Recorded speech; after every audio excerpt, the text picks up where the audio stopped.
and welcome. Today's video is going to be my 2 weeks postpartum since losing baby Lucas. I delivered baby Lucas on January 26th at like 10:35 that evening, and I kind of just wanted to do an update on how I've been feeling, just your basic postpartum, and just kind of talking about that.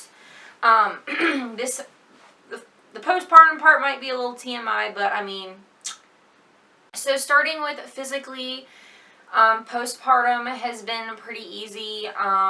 It's not as intense as it is with a full-term labor and delivery. As far as the bleeding goes, it was not too intense. It was pretty heavy the first day or so, and then it went to just like regular light, kind of like regular period bleeding, I guess is what I could describe it to. I don't know. Which my nurse had told me that it would be basically like a heavy to light period, or a heavy to normal one, and then it would just last a little bit longer than a normal one would. So my bleeding has pretty much stopped completely. Like I said, I'm 2 weeks today, and I have a little bit of spotting here and there. Other than that, it's pretty much gone. I obviously had to care for everything the same way you would with a normal labor and delivery, with the fun little peri bottle and all that fun stuff that you have to deal with after labor. So that's pretty much been that. Also, 2 days after I delivered, I did have to deal with my milk coming in, which it wasn't too bad physically. With Isaac, I breastfed him, so I never had to deal with trying to dry up my milk, because he weaned himself, so my body was pretty much like drying itself up and everything by the time he had finished. But with this, I did have to deal with the engorgement. It did hurt. It wasn't as painful as I thought it was going to be.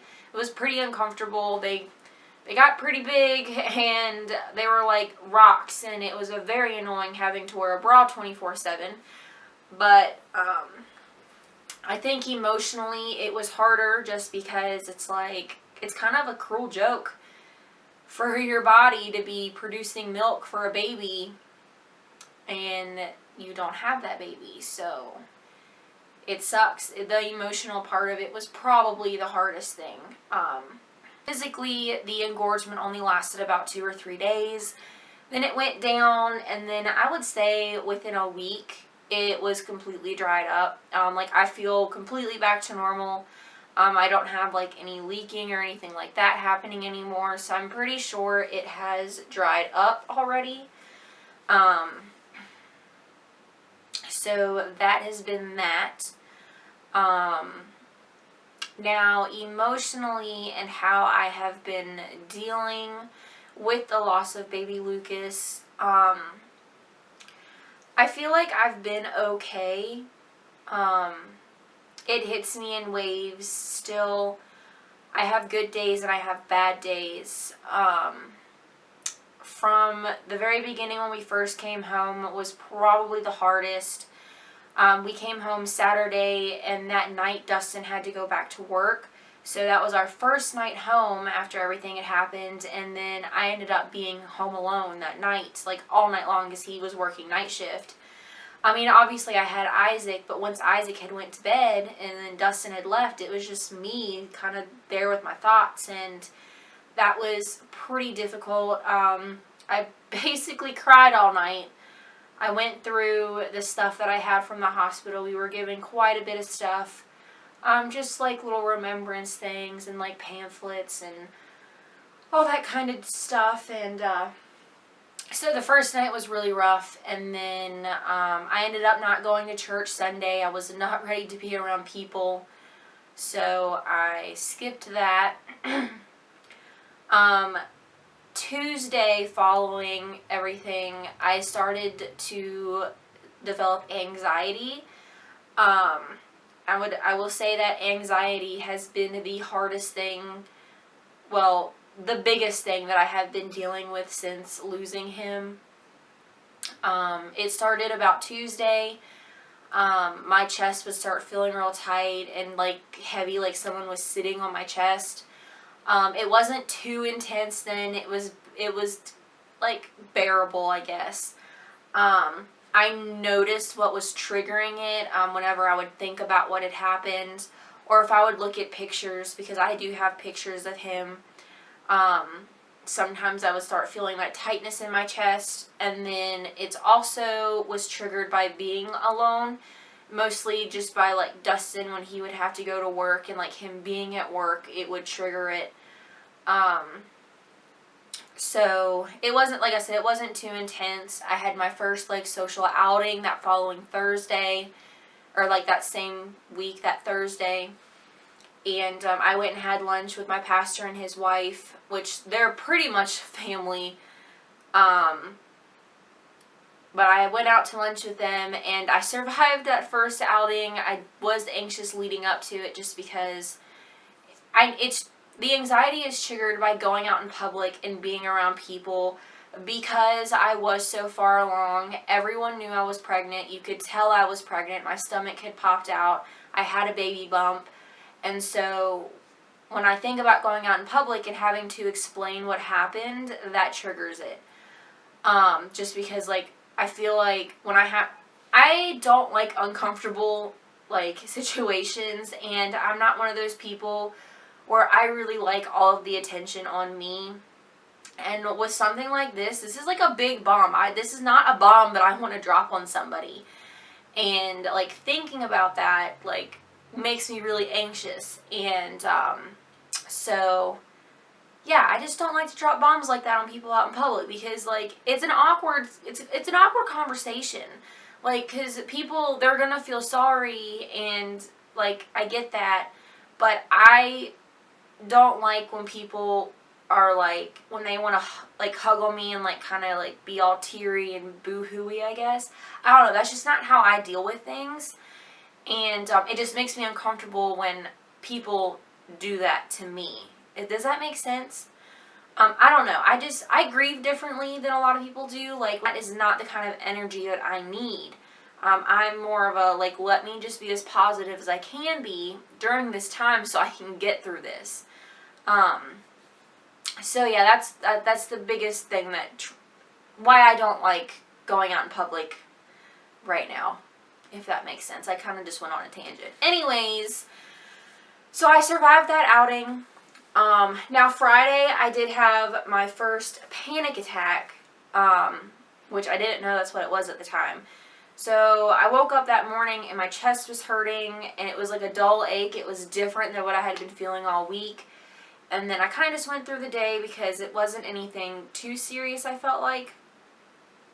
So that evening, it was like, I've never experienced anything like this in my life. So I was laying on the couch with Isaac. He was watching YouTube. Dustin was playing Xbox. And I was just kind of just relaxing. And all of a sudden, my whole chest and like my ribs and everything felt like they were on fire. And it hurt. I had like a pain like around my sternum. And like when I would breathe or if I would move a certain way, it hurt. And it freaked me out, and I think that's what made it worse. So, and I didn't know what was happening. I thought that it might have been something serious. Like, I did not know what was happening. So I got up, and I went and laid down in the bedroom with the lights off and the ceiling fan on. And in about 5 minutes, it died off. It, like, went away. I just went back to being that, like, dull ache in my chest. And so I had texted my nurse. She was my OB nurse at the hospital, and she was also my bereavement coordinator, so she was the one that helped me deal with everything. And she gave me her number so I could call or text her if I had any questions about anything, or if I even just like needed to talk. I tell you what, she is an amazing woman. But anyways, I had texted her asking, like, explaining what had happened, and asked her if she thought it might be anxiety related, because I had been feeling it that week. And she said that it sounded like it was anxiety plus stress, and it was probably a panic attack. And so she said if I had any concerns, or if I thought it was worse that, or if I thought it was getting any worse, that I could call and make an appointment with my doctor. So then the next day we went out of town, and I was still feeling a little achy, wasn't anything too serious. And then the pain just wouldn't go away, and I started getting like a numbness in my fingertips. It was the strangest thing. And then I told my mom about it, and she was like, oh, you might be having a stroke or a heart attack. You need to go to the doctor. So it like freaked me out. So I called and made an appointment with my doctor on Tuesday. I went in and saw her, and she gave me peace of mind and told me that it was anxiety, and just like, I just went through a very stressful thing. It was stressful in my body, stressful emotionally, and I just need to wait it out and it'll go away. And it has. I have not been in pain since then. I have a little bit of shortness of breath, but I think that's just because I'm super out of shape, and I have asthma anyways, and so that's just, I don't even think that's anything related. But yeah, as far as the chest pains and everything like that, those are gone now. I am still dealing with the anxiety, but I haven't had a panic attack since that day last week, and I've been feeling a lot better. Physically, I'm pretty much back to 100% for the most part. I go in like 3 or 4, I guess it's like probably 3 weeks. I go for my, no, 4 weeks, I don't know. It's the beginning of March. I go for my 6-week postpartum visit. I was supposed to go the 13th of this month, February 13th, but since I had went in earlier this week, she said to just come back in 6 weeks, and then she'd get me cleared for everything. So yeah, that's pretty much where I'm at. Like I said, I have good days and bad days emotionally when it comes to coping with the loss, and then every day is a struggle with the anxiety. I have to be careful when I'm on social media, because I am triggered by, I follow a lot of people on Facebook who I know, I like went to school with them and everything, and they were pregnant at the same time as me. And so when I see their updates, like they were all due within a week, like a week before me. So whenever I would see, like I see their updates or anything, I start to feel I get that heavy feeling in my chest, and it's very emotional for me. And then also, like when I see birth announcements, like I saw one the week after I had delivered him, and that hurt a lot. It's like when you see stuff like that, like as happy as I am for them, it's like at the same time you feel like, well, why did I just have to deliver my baby, and then I didn't get to bring him home, and then they have a healthy baby? And it's not that I wish this on anybody. That is not what I'm trying to say. But like, that's a thought that you have whenever you lose a baby, and then you want to be, like, I'm happy for everybody else, but it sucks that I didn't get to have that same happiness. Like, I've been through this before with Isaac. I got to experience the happiness and like the overwhelming love when you bring that new baby home, and when you have that new baby. And then I had to do this, and it sucks because you know what it feels like to have that baby, but then to basically have that baby taken away, it sucks. It hurts. There's not really any way to describe it. So, yeah. So I've learned my triggers on what's causing the anxiety. It's all social anxiety that I will get over. You can't rush the grieving process, so I'm just going to have to deal with it, and I have ways to cope with it. Without medication. I did not want to be put on any medication for it, so I'm coping with it on my own. So yeah, I guess that is pretty much everything for this update. I will come back at my 6 weeks postpartum checkup after I speak with my doctor and everything, and yeah, I'll just update you guys then. Thanks for watching, and I'll see you in my next video.